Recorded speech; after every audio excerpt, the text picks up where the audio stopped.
সব বাধা পেরিয়ে এই বছরই দেশে ফিরবেন শেখ হাসিনা।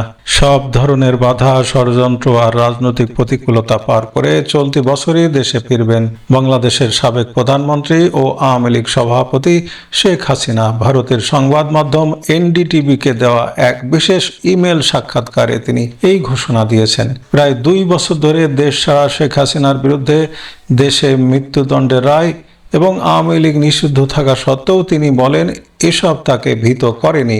শেখ হাসিনা বলেন, আমি ক্ষমতার জন্য রাজনীতি করি না, আমি রাজনীতি করি বাংলাদেশের মানুষের কল্যাণ এবং জাতির পিতা বঙ্গবন্ধু শেখ মুজিবুর রহমানের স্বপ্নের সোনার বাংলা গড়ে তোলার জন্য। আমি মৃত্যুকে ভয় পাই না। সব বাধা ও ষড়যন্ত্র অতিক্রম করে এই বছরই আমি আমার দেশে ফিরব। তিনি মনে করিয়ে দেন, দেশে ফেরা তার কোনো ব্যক্তিগত উচ্চাকাঙ্ক্ষা নয়, বরং মানুষের রাজনৈতিক অধিকার এবং গণতন্ত্র পুনঃপ্রতিষ্ঠার সংগ্রাম। আওয়ামী লীগ কাগজের সংগঠন নয়। দলের বর্তমান পরিস্থিতি এবং নিষেধাজ্ঞা নিয়ে শেখ হাসিনা স্পষ্ট জানিয়ে দিয়েছেন, আওয়ামী লীগ কোনো কাগজের সংগঠন নয়, এটি বাংলার মাটি, মানুষ, ইতিহাস এবং জাতীয় পরিচয়ের সঙ্গে ওতপ্রোতভাবে জড়িত একটি রাজনৈতিক শক্তি। দলটির প্রত্যাবর্তন অন্য কোনো দলের দুর্বলতার উপর নির্ভর করে না, বরং জনগণের সমর্থনই এর মূল শক্তি। শেখ হাসিনা বলেন, আওয়ামী লীগের রাজনৈতিক পুনরুত্থান কোনো সরকারের দয়ার উপর নির্ভর করে না, বরং জনগণের উপর নির্ভর করে। দলীয় কার্যালয় বন্ধ করে বা রাজনৈতিক কর্মকাণ্ড সীমিত করেও মানুষের হৃদয় থেকে আওয়ামী লীগকে সরানো যায়নি।